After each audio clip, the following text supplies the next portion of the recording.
Y bueno, y traemos hoy este tema tan interesante porque, ¿por qué me gusta tanto lo que es hablar de la salud digestiva? Porque este es el pilar, es decir, todo lo que entra por la boca, lo que es la alimentación, va a depender de nuestra salud, va a depender de eso. Principalmente porque, ¿por qué necesitamos hacer un reseteo o un reinicio de lo que es nuestra salud digestiva? Porque tenemos muchos años con hábitos diferentes que definitivamente han venido impactando sobre nuestra salud.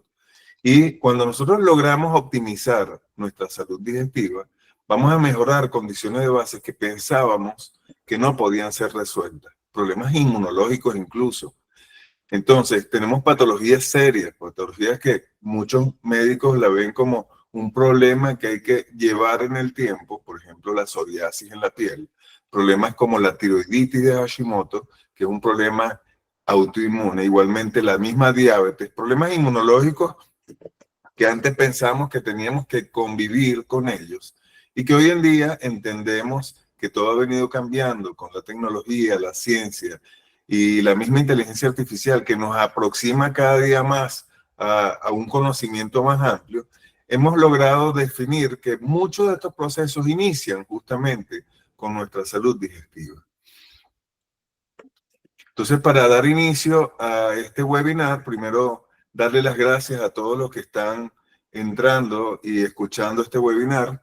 Gracias a UNICER, que también está promoviendo este tipo de actividades para dar conocimiento al gran número de personas en varios países que se están conectando el día de hoy para conocer un poco más sobre cómo resetear o reiniciar esta salud digestiva que definitivamente va a terminar impactando en predominantemente salud.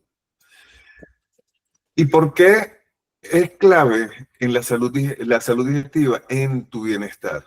Más del 70% de lo que es el sistema inmunológico reside en el intestino. Hablamos de que hoy en día casi todos los problemas están enlazados o están vinculados con nuestro sistema inmunológico. Es decir, de hecho se habla que el sistema nervioso central ya está vinculado con el sistema inmunológico y esto está vinculado al sistema gastrointestinal. Entonces hay una vinculación de ciertos enlaces dentro del cuerpo y es una red que va formando, red inmunológica que se une a la red neurológica, red digestiva. Es un conjunto de redes que van formándose y van interactuando entre cada sistema. Y definitivamente no podemos hablar de un órgano en específico, el cerebro o el corazón o el sistema digestivo, el tubo digestivo, el intestino. No podemos hablar en específico porque al final todos son intercomunicaciones y ningún órgano puede depender de otro. No, o sea, todos dependen entre sí, pero ningún órgano, o sea, la salud de todo el cuerpo no es exclusiva de un solo órgano, sino que todos los órganos tienen esa vinculación. Y en el intestino, la microbiota intestinal, imagínense como un soporte que nosotros tenemos en el cuerpo, es un tercero que nos cuida en el día a día. Bueno, la microbiota intestinal es la que hace eso, que influye en el metabolismo, en nuestras defensas, porque está justamente en total contacto con nuestro sistema inmunológico. Es la puerta del sistema inmunológico y esto termina afectando al sistema nervioso central, es decir, al sistema, a la parte neurológica. Mucho de lo que pasa en nuestra salud digestiva, en lo que es la microbiota, esos cambios de la microbiota van a ocasionar también alteraciones en la producción de unas sustancias que se producen a nivel intestinal, que llamamos neurotransmisores, que hay de diferentes tipos. Ahí, dependiendo del tipo de neurotransmisor que se produzca, este va a activar o desactivar algunas funciones neurológicas. Por ejemplo, hablamos de la serotonina y hoy en día sabemos que el 90% de la serotonina se produce a nivel del intestino. La serotonina está muy vinculada a lo que es la salud desde el punto de vista del humor de esas personas que están deprimidas. Son las personas que tienen serotonina baja. Las personas que tienen mucho humor, que son muy alegres, generalmente pueden tener serotonina un poco más alta. Dependiendo del tipo de neurotransmisor que esté en falla, todo esto está ocurriendo a nivel intestinal, porque ya se ha demostrado que incluso la dopamina, hay ciertos neurotransmisores que todos se producen en grandes cantidades a nivel del intestino y que terminan actuando a nivel del sistema nervioso central. Entonces, definitivamente, cuidar tu intestino es cuidar todo el cuerpo. Entonces podemos hablar de que la microbiota en definitiva es un aliado invisible porque no lo vemos. Está ahí, pero definitivamente no pudiéramos realmente vivir sin la microbiota. Y lo digo claramente, tenemos aproximadamente 3 trillones de bacterias que conviven en nuestro intestino y que si nosotros tuviéramos el intestino estéril desde el punto de vista de bacterias, no tuviéramos bacterias, no tuviéramos la posibilidad de seguir viviendo. Es tan así que hoy en día no solamente sintetizan neurotransmisores a nivel del intestino, sino que se produce una serie de metabolitos, es decir, las bacterias ya producen sustancias que van a hacer que terminen, bien sea afectando positiva o negativamente nuestro cuerpo. Por ejemplo, mucha gente que consume, que tiene dolores articulares, esos dolores comienzan a nivel del intestino. ¿Y en qué sentido? Esa gente de repente cuando consumen ácidos grasos saturados, que significa esas grasas como la que viene en la mantequilla, que es una grasa dura, o la que viene en la carne, esa grasa dura, esas grasas son saturadas y estas grasas activan unos receptores específicos después del intestino que terminan afectando nuestras articulaciones. Es decir, que esos dolores pueden estar siendo ocasionados en mayor frecuencia cuando consumen ácidos grasos saturados. Esta es la importancia de que aquellos pacientes, aquellas personas que sufran de dolores articulares, limiten el consumo de grasas saturadas. Entonces, definitivamente tenemos que de nuestra alimentación depende nuestra salud, ya que en ella participan, por ejemplo, en la digestión, la microbiota y las bacterias producen diferentes vitaminas. Es decir, nosotros con la alimentación consumimos, por ejemplo, la vitamina K, y la vitamina K1 sintetiza, gracias a nuestra microbiota, la vitamina K2. La vitamina K2 cuando se absorbe a nivel intestinal es la que hace que el calcio que fue absorbido a nivel del intestino llegue al hueso. ¿Qué pasa cuando tenemos un déficit de diferentes bacterias como los lactobacilos? Estos van a hacer que al tener un defecto o una disfunción, una hipofunción o una disminución de la producción de los lactobacilos, gracias a que crecieron otras bacterias. Si otras bacterias crecen, estas bacterias que son los lactobacilos, que tienen una importancia relevante y significativa en el envejecimiento y en otras funciones. En este caso, los lactobacilos, al bajar la concentración de lactobacilos, no vamos a producir suficiente vitamina K2. Y es la importancia por medio de la cual la gran mayoría de las personas que hoy en día sufren de alguna alteración autoinmune deben suplementar vitamina K2. Generalmente esto viene con la vitamina D3 en conjunto. Es decir, ya los suplementos de vitamina D3, casi la gran mayoría, sobre todo en países donde ya entendieron que esto es lo que ocurre a nivel de la salud digestiva, entonces ya vienen asociando vitamina D3 con K2. ¿Qué pasaría si en mi caso se me ocurre que yo tuviera microbiota alterada, es decir, tuviera lo que llamamos disbiosis, y yo consumo la vitamina D? Esto va a hacer que yo sí absorba calcio a nivel del intestino, pero se queda en sangre. Esto puede estar afectando que en las arterias se deposite el calcio, se pongan rígidas, me dé hipertensión, pero por otro lado, se va ese calcio a los riñones, no se deposita en los huesos, el hueso se va debilitando en el tiempo y en los riñones se empieza a acumular ese calcio y termina produciendo cálculo en los riñones, litiasis, piedras. Esto hace que tengamos que entonces nosotros los médicos pensar en ciertas herramientas que necesitamos suplementar a los pacientes. Un paciente que sufra de disbiosis, es decir, problemas con la permeabilidad del intestino, que tiene mucha inflamación cuando consume algunos alimentos, que tiene algunos problemas desde el punto de vista de salud inmunológicos, todos esos pacientes son susceptibles de ser tratados con estas dos vitaminas, D3 con K2. Pero vamos a seguir un poco adelante con respecto a ese desequilibrio que produce esa disbiosis, que produce de la alteración de esos gérmenes que nosotros debíamos tener y que producen ciertas enfermedades. Normalmente, cuando nosotros nos encontramos con un balance de esas bacterias, los llamamos eubiosis.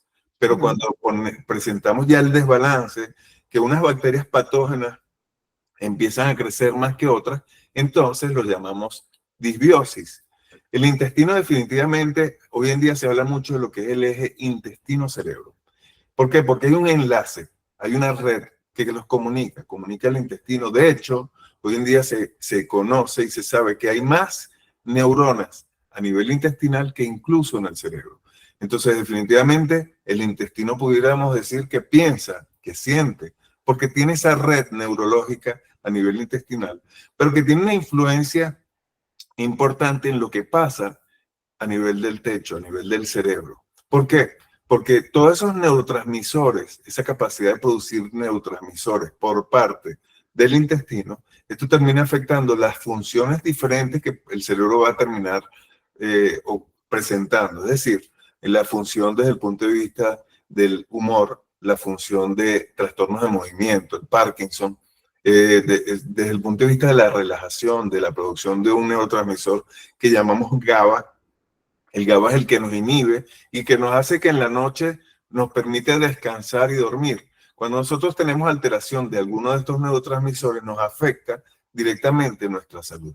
Entonces hay una comunicación directa, y esto se da por el nervio vago o por hormonas, que entre ellas van a hacer que esa comunicación, que se establezca la comunicación intestino-cerebro y mantenga una salud sana. Entonces definitivamente cuando nosotros tenemos en nuestro cuerpo una alteración importante desde el punto de vista de la producción de serotonina, esto va a terminar afectando el estado de ánimo e incluso la memoria, la ansiedad, entre otros. Y hasta la gestión de estrés. Fíjate qué importante lo que estás diciendo, Iván, porque a veces sentimos que el estrés es lo que nos afecta al sistema digestivo y por lo que te estoy entendiendo, como esto está totalmente conectado, a lo mejor pudiera ser incluso que el sistema digestivo está generando o afectando nuestra capacidad de manejar el estrés, la ansiedad, porque es todo una relación. Fíjate que ahora con lo que tú explicas, habría que evaluar primero la disbiosis, pues yo puedo estarme alimentando muy bien o puedo estarme suplementando, pero si tengo desequilibrio en mi microbiota,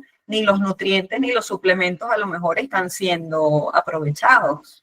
Así es. Es quizás es un tema que esto hay que introyectarlo y necesitamos saber por qué suplementar. Sencillamente a veces tenemos defectos adquiridos durante toda la vida. Si nuestros padres nos enseñaron a comer de una forma, a no tener un control adecuado en el consumo de ciertos alimentos, a que nosotros podamos comer simplemente lo que nos sirvan, lo que se nos atraviese enfrente, o lo que en algún momento nos provoque, porque de hecho, aquellas personas que sufren mucho de esa ansiedad por comer carbohidratos o un postrecito a las 4, 5, 6 de la tarde, todas esas son personas que tienen serotonina baja. Y la serotonina termina impactando sobre esa ansiedad del día a día que te ocasiona una ansiedad, un estrés, una ansiedad por comer ese carbohidrato, un dulcito a esa hora.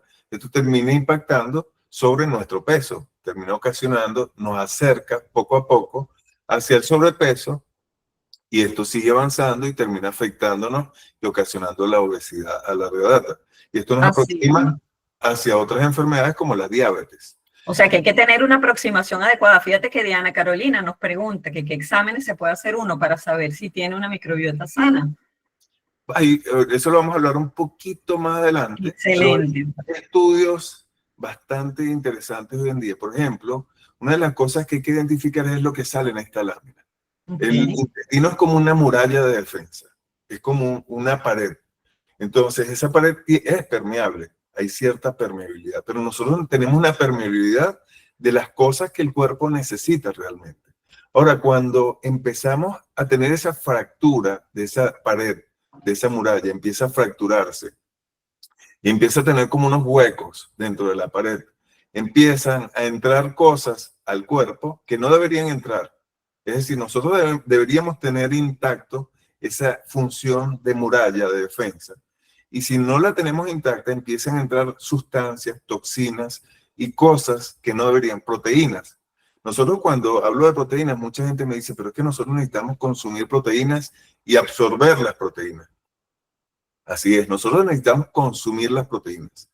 Pero cuando el cuerpo tiene la capacidad de ir degradando y de ir asimilando, esa proteína la va diluyendo y lo que finalmente nosotros absorbemos a nivel del intestino son o pequeñas proteínas o aminoácidos. La proteína es una cadena de aminoácidos. Cuando nosotros absorbemos una proteína grande, el cuerpo la reconoce como algo como extraño y empieza a reaccionar porque lo identifica como que si esa proteína es extraña y vamos a atacarla. Y empieza a producir una sustancia de protección del cuerpo contra esas proteínas.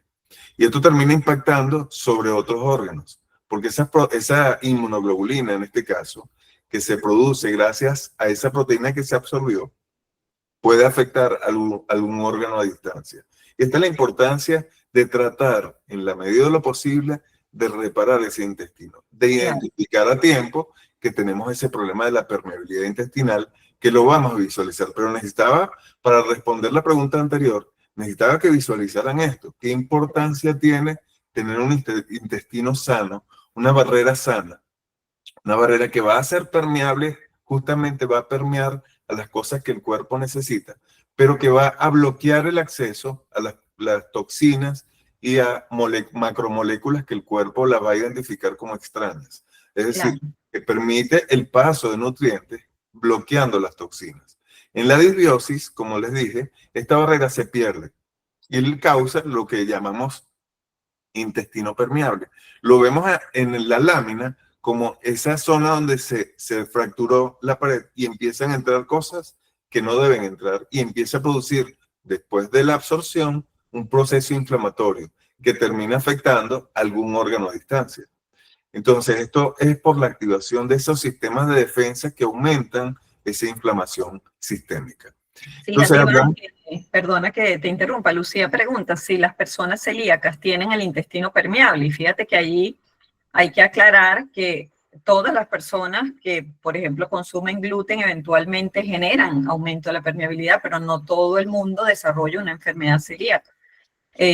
Para aclararle la duda a Lucía, ¿no? Sí, la celiaquía es una enfermedad donde sí hay trastornos inflamatorios importantes con el consumo de lo que es el gluten.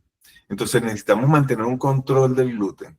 Pero hoy en día hay un comportamiento bastante exagerado en una gran mayoría de las personas. Y a mí me impresiona alimentos como el mismo gluten, que a pesar de que la gran mayoría de las personas no son celíacas genéticamente hablando, logran igualmente tener problemas asociados al consumo de gluten. Es decir, estamos hablando de más del 80% de la población con problemas del consumo de gluten.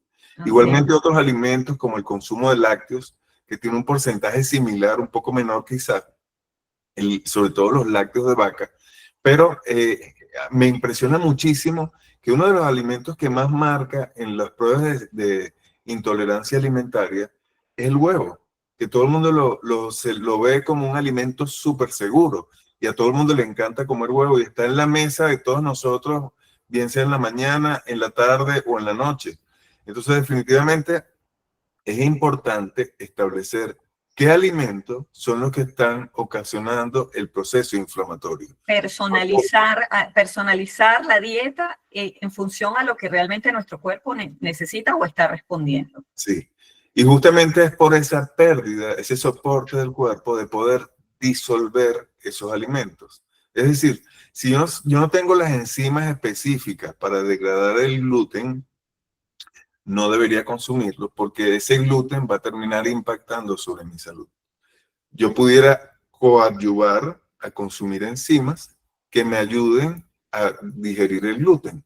No es la mejor herramienta, pero una opción en este estilo de vida que nosotros llevamos, que salimos, que consumimos a veces alimentos que no sabemos si contienen o no contienen gluten, es una opción de tener un factor de protección, de consumir esas enzimas, de manera que ayuden en algo el proceso. Son enzimas que no pueden ser consumidas por celíacos. solamente para pacientes con intolerancia, pero indistintamente esto termina impactando y termina ocasionando sintomatología. Esto es importante que hablemos de lo que es la disbiosis, cuando se rompe el equilibrio, es decir, cuando hay una pérdida de las bacterias sanas que tenemos en el cuerpo, lactobacilos, bifidobacterium, algunas bacterias sanas, que se van perdiendo y empiezan a aumentar bacterias patológicas. Y hay una guerra entre los dos. En algunos momentos de nuestra vida, nosotros podemos ver que hay ciertas guerras, ciertas luchas. Y sobre todo está asociado mucho al consumo de antibióticos. Porque ¿qué hacen los antibióticos? Atacan a las bacterias. Y termina habiendo unos cambios importantes en ese consumo de antibióticos. Por ello la importancia que muchos médicos hoy en día suplen de probióticos de algún tipo posterior a la ingesta de antibióticos. Entonces, esa pérdida de la diversidad microbiana, gracias a disminución de la actividad física, gracias a la diferente forma como comemos, de repente comemos alimentos que no tienen tanto el alimento propio de esos lactobacilos, de esas bacterias que se llaman prebióticos. Si nosotros no consumimos tantas frutas, por ejemplo, tanto eh, alimentos Vegetales prebióticos, fermentados, ajá. vegetales, etcétera, esas bacterias sanas no van a crecer porque no tienen su alimento. Y si nosotros consumimos más alimentos procesados, van a crecer entonces las otras bacterias patógenas y van a inactivar, van a ir atacando a las células sanas. Esto termina afectando en forma importante desde el punto de vista inflamatorio del cuerpo y termina ocasionando enfermedades, en principio colitis, inflamación del colon, termina afectando poco a poco sobre el tema del exceso de peso, empieza a subir un poco el peso, terminamos siendo obesos, esto termina impactando crónicamente y termina produciendo diabetes y ciertos trastornos neurológicos por esos cambios a nivel de la microbiota que termina ocasionando alteraciones de neurotransmisores que conllevan a ansiedad, a depresión e incluso a ciertos problemas autoinmunes en el cuerpo, problemas de tiroiditis, de Hashimoto, problemas de psoriasis, empiezan a salir unas manchas, unas lesiones a nivel de la piel psoriásicas o algún problema como la diabetes e incluso el problema mayor, el problema más grande desde el punto de vista inmunológico, que es el cáncer. Entonces, es importante que nosotros logremos en algún momento de nuestras vidas sentarnos y decir, hasta hoy llegué, necesito cambiar todo lo malo que hice, hacer las cosas mejor para tener un estilo de vida mucho más saludable que va a terminar haciendo que yo tenga una longevidad mucho mejor, que quizás viva más años, pero lo más importante, en muy buenas condiciones. ¿Qué cosas destruyen la flora intestinal? Generalmente son los ultraprocesados, los azúcares, jarabe de maíz, el exceso de alcohol, los fármacos, como les dije, los antibióticos, sobre todo esa gente que se automedica. Es importante no automedicarse, solamente tomar antibióticos cuando es estrictamente necesario. Igualmente los antiinflamatorios no esteroideos que los usan, tengo un dolorcito de cabeza, me tomo una pastillita para que se me quite, no voy a decir cuál tipo, pero hay diferentes tipos de analgésicos que se toman en el día a día, pero es importante que esto termine impactando sobre nuestra salud intestinal. Y el estrés solamente el estrés que uno lleva en el día a día, estrés desde el punto de vista familiar, desde el punto de vista laboral, desde el punto de vista de que económico, es decir, no tengo suficiente dinero, no me puedo comprar lo que yo quiero, o no puedo pagar mis deudas, o no puedo pagar las cuentas, o no puedo pagar mi casa, el recibo de la mensualidad. Esto termina impactando sobre la producción de cortisol. El cortisol nos aumenta y hace que nosotros, por un lado, no podemos dormir bien, empezamos a tener trastornos de sueño, y esto termina impactando sobre un aumento mayor de la producción de cortisol. Y cada vez que nos aumenta el cortisol, al aumentar, nos aumenta el ácido clorhídrico del estómago. Al aumentar el ácido clorhídrico del estómago, nos disminuye el pH gástrico y esto termina afectando la microbiota, que ya se sabe que existe no solamente a nivel del estómago, a nivel intestinal alto, a nivel un poco más allá, a nivel del intestino distal, del intestino delgado distal y a nivel del colon.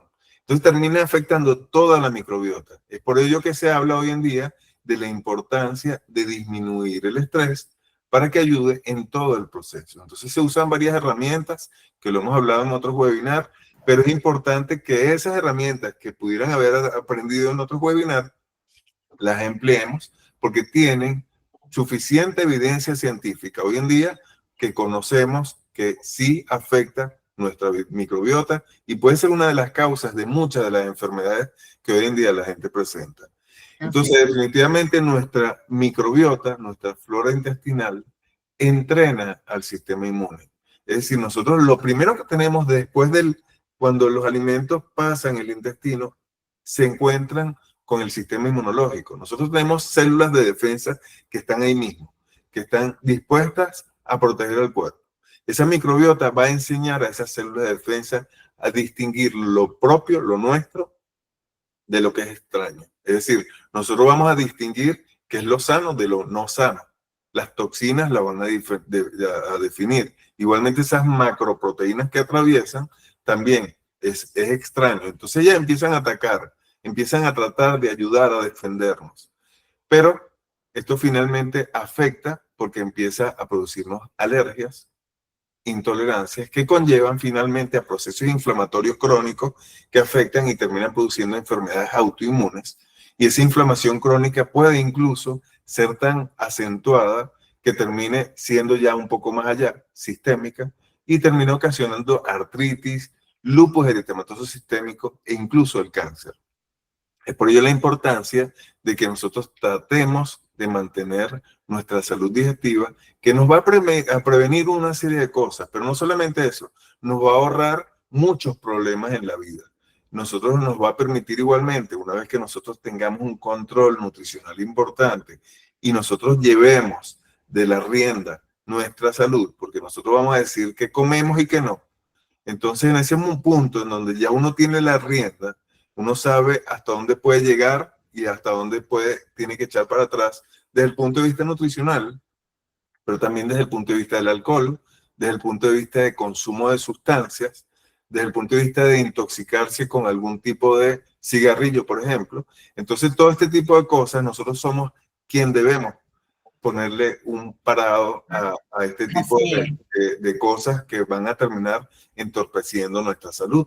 Pero fíjate una pregunta, Iván, porque nos preguntan por el chat. O sea, cuando ya tienen un diagnóstico y tienen que tomar alguna medicina, por ejemplo, Diana nos preguntaba cuando, sí, por ejemplo, el caso de que ya tuviese por ejemplo, una colectomía o tuviera un diagnóstico de hipotiroidismo, o como en el caso de Lisette,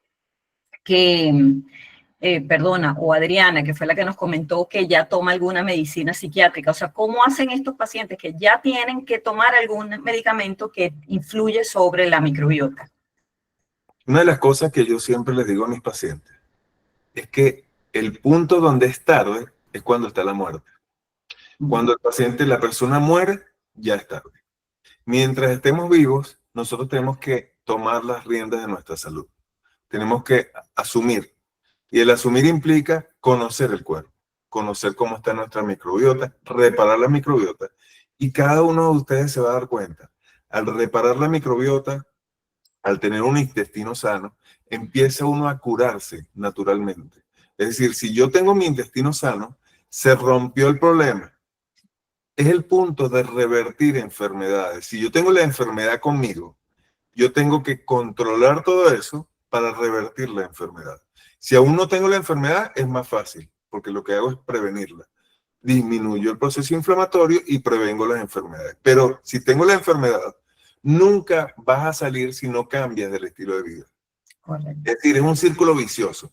Una cosa lleva a la otra y va avanzando, y tú vas avanzando en el tiempo. Y si no corriges el estilo de vida, esto va a hacer que va a ir ocasionándose una serie de situaciones que van a ir, es como un juego de dominó, que una piedra va cayendo, cae la otra y así sucesivamente, y eso hace que termine impactando sobre la salud global. Cuando nosotros hacemos la corrección a nivel intestinal, todos se van a dar cuenta. Es impresionante. Los problemas neurológicos se corrigen. Los problemas del colon se corrigen. Es decir, esas dolencias a nivel colónico, una persona que fue operada, mejora su salud intestinal. Una persona que tenga tiroiditis ojo, tiroiditis de Hashimoto, se le corrige. Tengo muchos pacientes que los marcadores, es decir, yo lo que hago es medición. ¿Yo qué hago? Mido, como médico, yo soy médico, mido cuáles son los anticuerpos antitiroideos presentes. Los analizo en el momento cuando el paciente me llegue y los voy viendo, hago las correcciones y los voy viendo crónicamente, a pasar el tiempo, va haciendo que en el paciente, al corregir sus problemas intestinales, empiece a corregir mágicamente los problemas tiroideos. Empieza a corregir mágicamente los problemas tiroideos.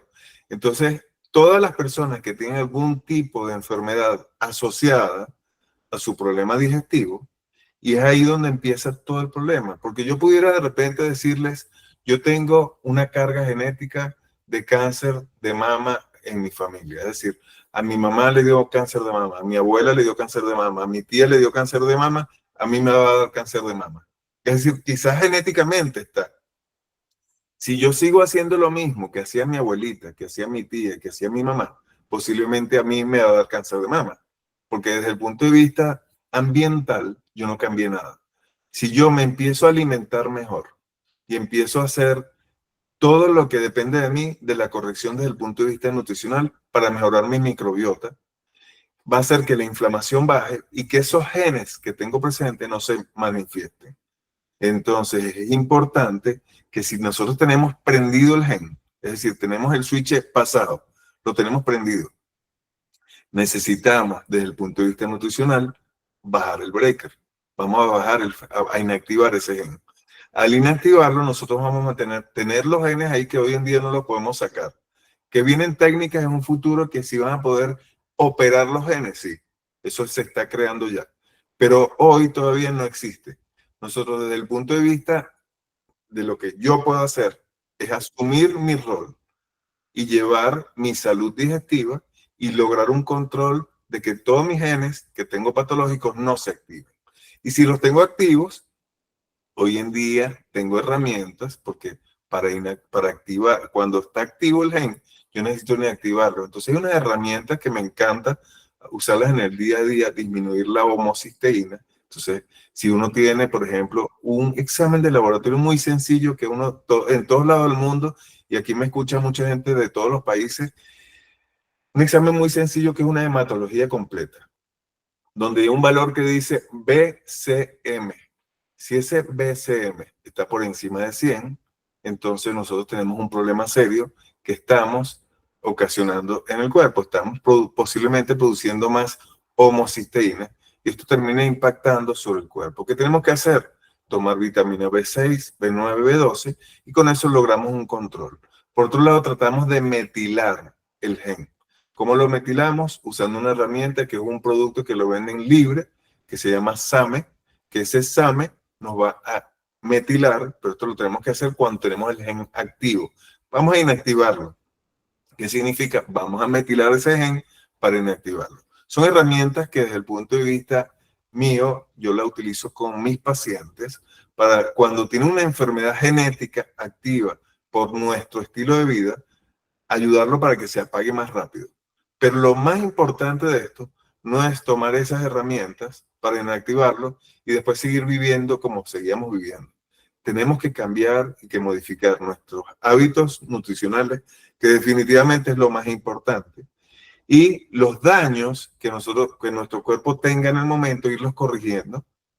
A veces uno necesita ciertos suplementos para ello. Por ejemplo, yo mando mucho en la parte de restitución de la vitamina D3K2, por lo que ya les dije anteriormente, pero mando muchas otras cosas en función a lo que el paciente presente. ¿Qué comer?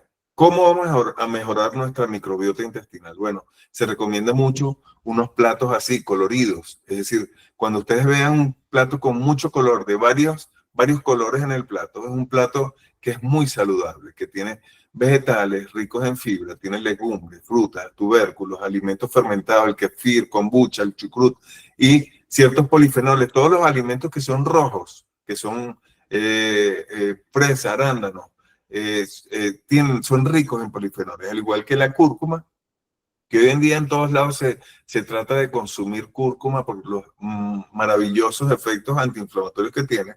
Igualmente el té verde y el cacao, no el chocolate, el cacao.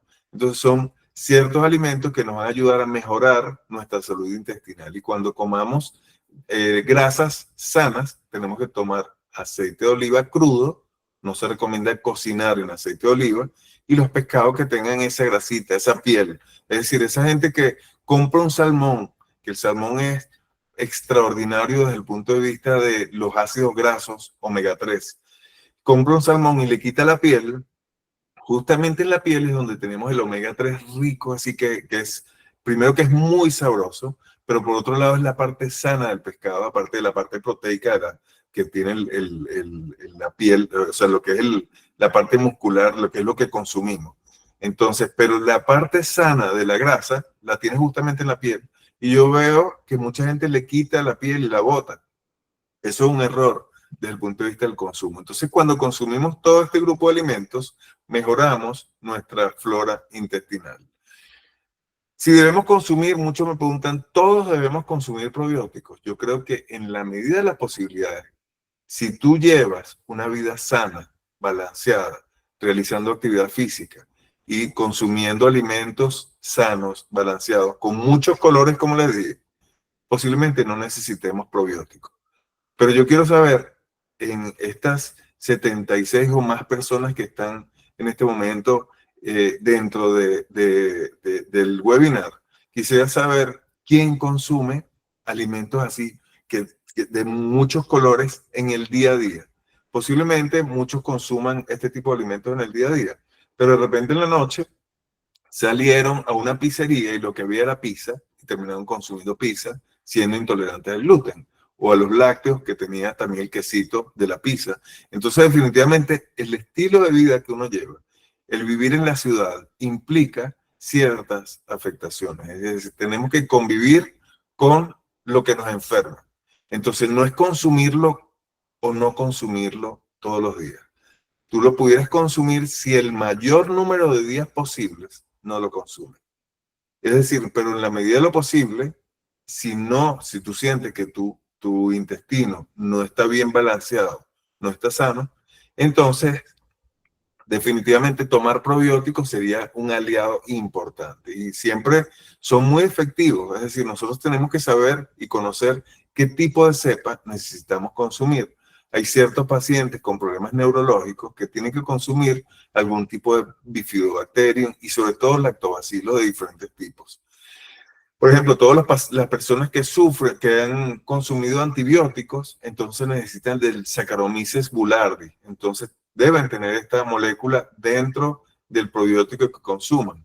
Requieren siempre dosis suficientes porque a veces los probióticos que nosotros consumimos o que conseguimos en algunas partes son mínimas cantidades de probióticos. Decimos, estamos tomando probióticos. Y también la forma de conservación de los probióticos. Estos deben preservarse cuando son buenos, de buena calidad, en la nevera. Es decir, tienen que conservarse en frío. No en el refrigerador, no es congelarlos, es conservarlos en frío. Y esto hace que se mantengan mucho mejor en el tiempo. Le da mucha mayor estabilidad y depende del tipo de presentación que tenga, porque hay unos polvos que no necesitan refrigeración que tienen mucho mayor durabilidad en el tiempo. Y los prebióticos generalmente ya vienen asociados en un solo medicamento, ya trae el probiótico con el prebiótico, y este realmente es como darle el alimento a los probióticos para que favorezcan y se mantengan y entren en la guerra con alimentos. Usted no puede mandar a ningún militar a una guerra sin alimentos. Claro. No puede.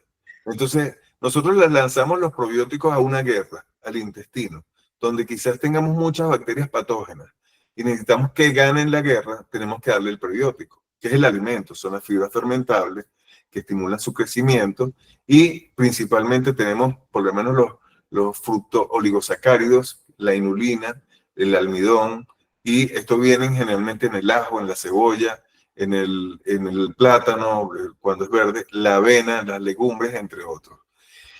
Ciertos alimentos también fermentados que contienen probióticos naturales, que, como el kefir, la kombucha, el chucrut, son ciertos, el yogur natural también.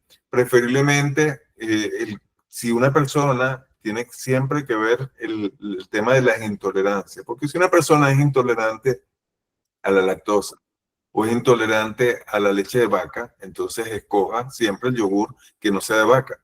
Hoy en día tenemos, gracias a Dios, en el mercado yogur de búfala, yogur Ujú. de cabra, De cabra. Ujú. que quizás no nos afecte tanto. Entonces, posiblemente tengamos que sustituir el tipo de yogur por otro. Y nosotros podemos ver que cuando consumimos algún yogur, nos inflama y de repente consumimos alguna otra marca que quizás tiene mayor preparación y cuando lo consumimos no nos inflama, más bien lo disfrutamos más, es mucho más sabroso para nosotros porque el cuerpo definitivamente es sabio y cuando algo no le cae bien al cuerpo, desde la boca nos empieza a saber mal. Entonces, esto hace que mejore nuestra diversidad bacteriana, la digestión y, por supuesto, empieza a mejorar la salud inmunológica. En estos casos, siempre recomiendo tratar de mantener esos cambios en la alimentación. Es decir, no hacer una dieta aburrida. Es decir, tenemos que todos los días tratar de cambiar estrategias nutricionales. Es decir, si de repente hoy comí una dieta keto, mañana consumo una dieta mediterránea. Pasado mañana hago ayuno intermitente. El día siguiente la voy alternando. Entonces, esa alternabilidad, siempre tratando de mantener un objetivo final, tratando de hacer una dieta lo más sana posible, esto va a hacer que definitivamente impacte sobre la salud digestiva en forma positiva. Otros nutrientes que aumentan y alimentan nuestra flora y desinflaman el cuerpo, por supuesto, son los polifenoles, que están en la cúrcuma, en el té verde, pero también están en los frutos rojos. Todas las frutas rojas, como les decía anteriormente, el romero, el cacao, todos contienen este tipo de polifenoles que son antioxidantes, son antiinflamatorios y tienen prebióticos en sus componentes. Es decir, van a ser alimentos para nuestra microbiota. Por lo tanto, van a regular la microbiota y reducen los marcadores inflamatorios. El ayuno es una herramienta para mejorar nuestro hábitat digestivo. Es decir, nosotros tenemos nuestro sistema digestivo habitado totalmente por bacterias. El hábitat lo vamos a mejorar con el ayuno. Es decir, nosotros tenemos que darle un reposo al intestino, al estómago, tenemos que dar reposo de ciertos periodos de tiempo para que esa microbiota se recupere, se regenere. Entonces, el ayuno definitivamente es una herramienta, pero tenemos que verlo con mucho cuidado, porque no todo el mundo puede utilizar las herramientas del ayuno intermitente. Yo veo que hoy en día trata todo el mundo de hacer ayuno. No sé si lo han visto en las redes sociales, todo el mundo promueve el ayuno, a veces hasta en forma irresponsable. Hay muchas personas que no pueden hacer ayuno. Por lo menos yo veo un grupo de ancianos, personas mayores, gente que no consume grandes volúmenes de alimentos y pretenden hacer ayuno. Si esa persona mayor es una persona que pese, vamos a poner un peso de 70 kilos como base. Una persona que pese 70 kilos necesitaría consumir de proteínas aproximadamente entre 90 a 100 gramos de proteína al día. Ustedes dirán, es fácil consumirse un bistec de 100 gramos y ya tengo 100 gramos de proteína. Eso no es así. Un bistec de 100 gramos contiene 20 gramos de proteína. Es decir, esa persona necesitaría consumir una porción proteica, bien sea carne, pollo, pescado, equivalente a 500 gramos durante el día. Ustedes dirán, eso ya es un poco más difícil, no es comer un bistec. Entonces requiere un poco más de consumo durante el día. Si esa persona que de por sí ya come muy poco y nosotros pretendemos que consuma las proteínas que tiene que consumir, 100 gramos de proteínas al día, es decir, el equivalente a 500 gramos de esas proteínas que pueden ser pollo, carne, pescado o lo que sea. Eso implicaría que esa persona no puede ayunar. Es decir, necesita comer varias veces al día para llegar a 500 gramos. A 500 gramos de la proteína, que significa 100 gramos de proteína final. Entonces, esa persona, si hace el ayuno, posiblemente, si hace solamente 2 comidas, quizás consuma 40 gramos de proteína. Eso va a terminar impactando sobre su salud muscular, que tenemos que preservar, porque el envejecimiento conlleva a la pérdida de masa muscular, es decir, sarcopenia, que tenemos que temerle, Una de las cosas que más debemos temer en el envejecimiento es la sarcopenia, que termina afectando huesos, termina afectando funciones, desempeño del día a día. Y lo más importante para preservar nuestros músculos, los músculos del cuerpo, y mejorar nuestro metabolismo es consumir las proteínas que el cuerpo necesita para mantenerse en el día a día. Entonces, definitivamente el ayuno entonces lo pudieran usar un grupo de personas bastante significativas, pero yo siempre recomiendo el ayuno que la gente pueda realizar. Un ayuno 12-12 estaría bien. Es decir, que yo en 12 horas consuma desayuno, almuerzo y cena, y si necesito algún intermedio, de repente un batido proteico en el intermedio que haga que la persona llegue a su requerimiento de proteína al día. Pero no podemos decirle, haz un ayuno de 16-8 a una persona que va a consumir un grupo de proteínas que necesita consumir en el día y no le va a dar el tiempo para consumirlas. Entonces tenemos que ajustar el ayuno en la medida de las posibilidades según lo que la persona pueda consumir. Ahora, hay tantas personas operadas hoy en día de bypass gástrico, de manga gástrica, que merecen un pequeño espacio en este webinar. ¿Por qué? Porque esas personas consumen menos alimentos. Entonces son los pacientes que quizás no pueden ayunar. Si los ponemos a ayunar, es verdad, el ayuno es formidable para mejorar nuestra microbiota, pero si los ponemos a ayunar, posiblemente no consuman las proteínas que necesitan y son aquellos que eran obesos, que hoy en día son muy delgados y no tienen nada de masa muscular. Necesitamos ayudarlos en este proceso. No podemos alimentar herramientas que terminan ocasionando más problemas a un paciente con bypass gástrico que ya de por sí tiene una mala absorción importante en su organismo. El ejercicio también alimenta el intestino. Una de las bacterias que más alimenta el ejercicio es la Akkermansia mucinífera. Esa bacteria lo que produce es el moco a nivel del intestino, que es un moco protector que aísla nuestro intestino de las bacterias y hace una comunicación perfecta intestino con nuestras bacterias y nuestros alimentos. Y nos protege. Esa bacteria es muy importante preservarla. Entonces, el ejercicio estimula la producción de esta bacteria. Igualmente, va a mejorar el tránsito intestinal y el metabolismo energético. Y cuando se combina esto con una dieta saludable, sería el tope, pues, porque vamos a mejorar muchos problemas en nuestro organismo. El estrés es hipotálamo, hipófisis adrenal. Importantísimo tratar de evitar y bajar un poco el estrés por lo que les comenté anteriormente, ya que aumenta la permeabilidad y la disbiosis y los pacientes terminan afectándole su dormir, que es la parte regenerativa. Nosotros todos queremos envejecer sanos, queremos envejecer bonitos, queremos envejecer bellos y que tengamos salud y con mucha energía. Eso no lo vamos a lograr con el estrés atravesado. Detox, moda, medicina, definitivamente tenemos que saber y conocer un poco, tenemos que conocer y usar de repente glutamina, kefir, entre otros. Pero vemos esta lámina. ¿Qué cosas favorecen la evidencia científica con respecto a la parte detoxificante? Favorece una buena hidratación, una dieta rica en fibras, el consumo de alimentos fermentados como el kefir, kombucha, caldos de hueso y el soporte hepático controlado. Pero hay ciertas cosas que más bien que mucha gente habla de detoxificar, pero no tiene una evidencia científica significativa. Por lo menos los ayunos líquidos extremos, que hoy en día hablan de unos ayunos de 24 e incluso 48 a 72 horas, cosas que son inmanejables. Suplementos sin aval clínico. Hoy en día venden suplementos en cualquier bodega. Entonces nosotros tenemos que evitar consumir suplementos que no tengan unos controles de calidad importantes porque pueden terminar afectando nuestra salud hepática sobre todo, porque estos suplementos no son cosas naturales nada más que contienen, sino pudiera contener, ojo, pudiera contener otros ingredientes que más bien pudieran afectar nuestra salud finalmente. Es por ello que yo siempre recomiendo que el peor ahorro que uno puede hacer es en los suplementos. Uno nunca puede ser pichirre con nosotros en decir, voy a gastar, tengo un suplemento de este precio y un suplemento de este otro. Voy a agarrar el más barato. Lo peor que uno puede hacer es disminuir nuestra inversión en el cuerpo, en nuestra salud.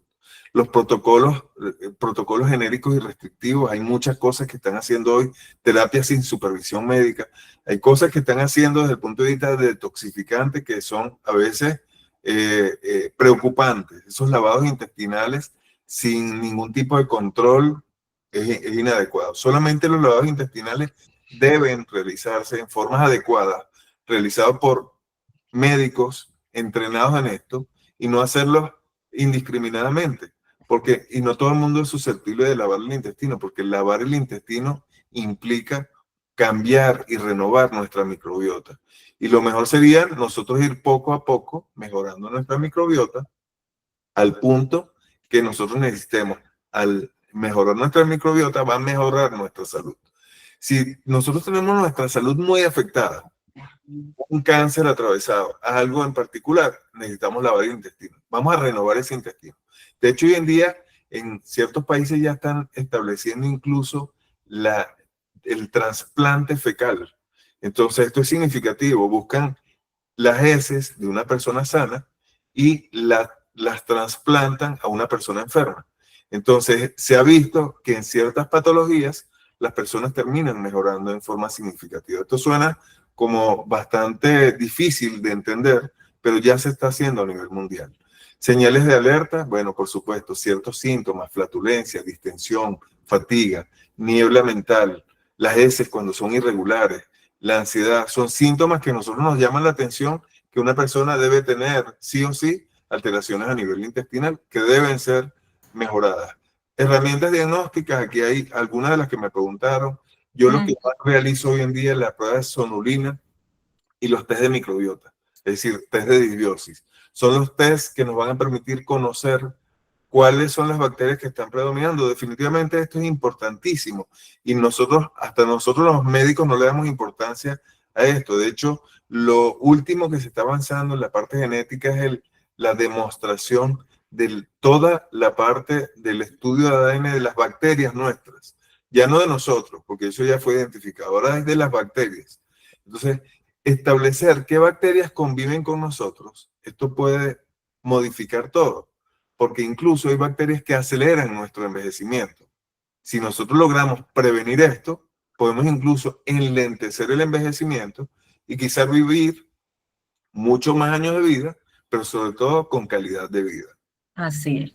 Iván, tenemos algunas preguntas que no sé si en aras del tiempo quieres que te las comente para irlas respondiendo. Sí, de hecho algunas ya las has ido respondiendo. Por ejemplo, el tema de los exámenes, qué exámenes hacernos. Sobre todo, como estás diciendo tú, si voy a tomar control de mi salud, pues entonces evalúo cómo estoy, continúo con mi tratamiento, pero voy modificando mis hábitos. Y por supuesto estos test, no solamente el de microbiota, sino el epigenético, que tú también recomiendas mucho y has recomendado en otros webinars, también te da una idea muy personal de cómo estamos, ¿no? Cada una de las personas. Fíjate que, por ejemplo, Lice Zamora, bueno, preguntaba, ya le respondiste qué tipos de alimentos son recomendables para no afectar la microbiota, lo dijiste muy claramente, y cuáles son recomendables para favorecer la microbiota. Pero en caso, por ejemplo, de disautonomía, Giselle nos comparte el problema que tiene con su hijo, que tiene más de 16 años, con problemas en alimentación, porque le colocan dietas, pero que ella dice que son insostenibles y cada vez come menos. Dijiste algo bien relevante, que además otra persona preguntó, que es cómo calcular la cantidad de proteínas que debo comer, ¿no? Sí, la cantidad de proteínas base es entre 1.3 a 1.5 gramos de proteína por cada kilo de peso. Es decir, si yo peso 70 kilos y yo quiero mantenerme en cuanto a la masa muscular, yo necesito consumir más o menos un aproximado de 1.3, 1.5 gramos por cada kilo, que son 70. Entonces multiplican. Pónganse un ejemplo, 1.5 por 70 da más o menos 105 gramos aproximadamente. Entonces, ustedes calculen en base a su peso 1.5. Ahora, si ustedes son atletas de alto rendimiento, hacen muchísima actividad física, los requerimientos son mayores. Tenemos que llegar a 2 gramos por cada kilo de peso. Entonces ustedes van viendo, si son atletas, pero no son de alto rendimiento, no llegan al desgaste tan extremo, entonces pudieron consumir 1.6, 1.7 gramos de proteína por cada kilo de peso. Pero es importante llegar a los requerimientos diarios de proteínas, porque son los que van a hacer que nuestro cuerpo se los agradezca. Es decir, que tengamos mejor componente de masa muscular que termine impactando sobre la salud esquelética. Todas las personas que llegan a la menopausia, las mujeres cuando entran en ese periodo entre 45 y 50 años, que cuando se hace una densitometría ósea, lo primero que les aparece es, estás osteopénica. Entonces, wow, ¿qué hago con esto? Entonces van al médico y el médico les dice, bueno, estás osteopénica, vamos a hacerte el año que viene a ver si sigues osteopénica o si de repente ya estás en una osteoporosis. Le mandan de repente calcio, le mandan de repente alguna otra cosita para que mejore la absorción de calcio a nivel del hueso, pero no corrigen la enfermedad. Entonces, muchas veces tenemos que utilizar las herramientas que están aprendiendo hoy, mejorar la parte nutricional. Si hay enfermedad de base, tratar de apagar esos genes, como les decía anteriormente. Y si no tiene enfermedad de base, mejorar en el día a día y a la vez de consumir las proteínas que el cuerpo necesita y realizar actividad física, consumir probióticos en caso de ser necesario. Así es, Rosa, de hecho, Todo esto va a favorecer que se mejore la salud intestinal. Una herramienta formidable es el consumo de glutamina. La L-glutamina repara y renueva nuestro epitelio intestinal. Pero ojo, la glutamina no debe ser consumida por diabéticos ni por pacientes oncológicos.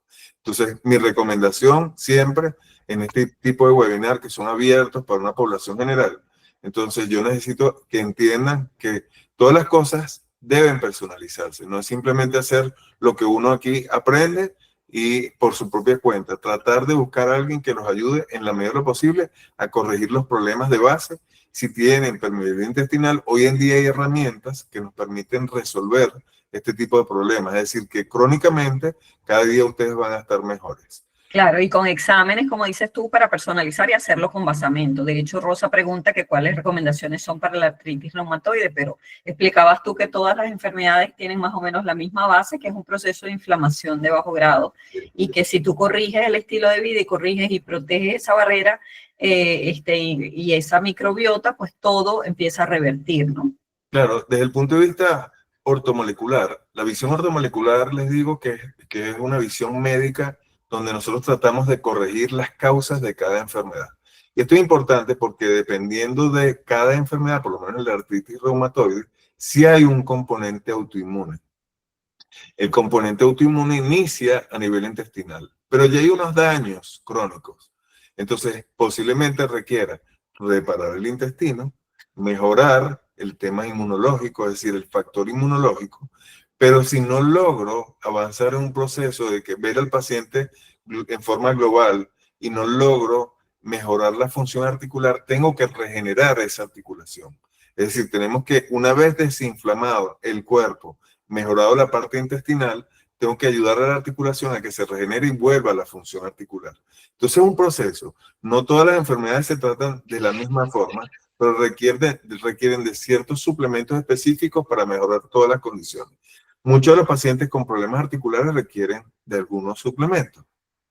Entre ellos requieren mejorar lo que es el componente, la viscosidad de lo que es los cartílagos articulares. Entonces necesitan consumir algunas cosas que permitan que esa viscosidad mejore en forma importante. Entonces ya hay ciertos medicamentos que ya hoy en día usamos, como el condroitin, como ciertos medicamentos, la glucosamina que usamos. Antes usábamos ciertas combinaciones, hoy en día las fórmulas son mucho más específicas para ir mejorando los componentes articulares. Se emplea también el ácido hialurónico inyectado. Entonces son cosas que entre todas coadyuvan para mejorar la función finalmente. ¿Alguna pregunta? Sí, Andrés preguntó una que es muy importante y es que, claro, ¿cómo bajar los niveles de cortisol? Y tú decías justamente el estrés tumba todo esto por la ventana, ¿no? Sí. Y con el estrés es con el que más luchamos. De hecho, aprovecho antes de darte la palabra, invitar, porque en agosto tenemos un webinar muy importante con Miguel Ortiz sobre mindfulness. Hay muchas herramientas que ya tienen evidencia científica y que nos ayudan a combatir y a controlar esos niveles de ansiedad y de estrés, ¿no? Así que están todos invitados. ¿Qué nos recomiendas tú? Mindfulness es una herramienta, el ejercicio físico, tratar de sociabilizar. Cuando uno sociabiliza, uno libera estrés. mantener un ambiente agradable en el trabajo, en la casa, en el ambiente donde uno vive. Entonces son cosas importantes para tratar de disminuir el estrés. Igualmente uno vive en una sociedad, entonces socialmente tiene que mantenerse de la forma más armónica posible. Pero necesitas ir al gimnasio, el gimnasio ayuda a liberar estrés, dormir. Entonces mucha gente hoy en día se trasnocha, tenemos que darle mayor importancia al sueño. Entonces, dejar el celular fuera de la habitación, cargarlo fuera, no estar pendiente del celular, no estar pendiente de muchas cosas que nos mantienen activos durante el día.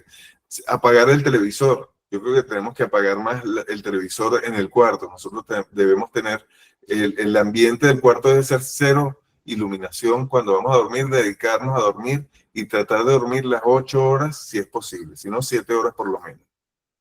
Entre otras cosas, por supuesto, necesitamos cambiar el plato, elegir ciertos alimentos naturales, altos en fibra, incluir alimentos fermentados y el consumo de ciertas moléculas polifenoles.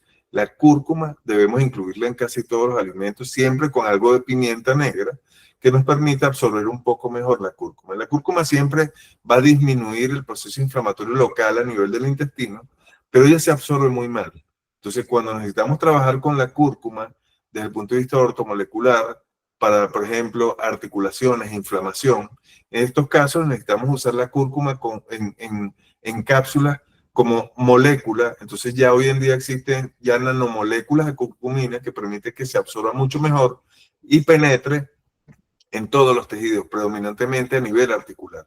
Una vez que uno empieza a consumir cúrcuma, empieza de buena calidad, ojo, empieza a disminuir los dolores articulares. Es fantástico. Yo lo recomiendo a casi todos los pacientes que yo trato hoy en día con problemas articulares. Igualmente necesitamos reestructurar los hábitos de la alimentación, incluir cuando se puede el ayuno intermitente, mejorar la higiene del sueño y practicar actividad física en forma regular. Y otra de las cosas que necesitamos es definitivamente, en la medida, por supuesto, de las posibilidades de cada quien y de los requerimientos que cada quien tenga. Por ejemplo, yo puedo tener requerimientos, pero si el que está al lado mío tiene un bypass gástrico, tiene más requerimientos que yo.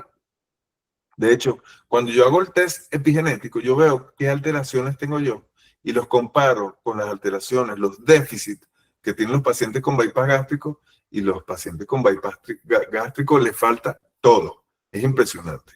Entonces, tenemos que apoyar a este grupo de personas con glutamina, con probióticos. Hay algunas moléculas como el zinc, la carnosina, que es fantástica para sobre todo los pacientes con problemas de diabetes, problemas neurológicos, enzimas digestivas para el soporte dentro del tubo digestivo para mejorar la digestibilidad de los alimentos, siempre, por supuesto, bajo supervisión médica, porque de repente estas recomendaciones en general que yo les doy, pero de repente ustedes no necesitan a lo mejor nada de esto, sino necesitan otras cosas específicas. Es por eso que hoy en día la medicina está ya personalizada.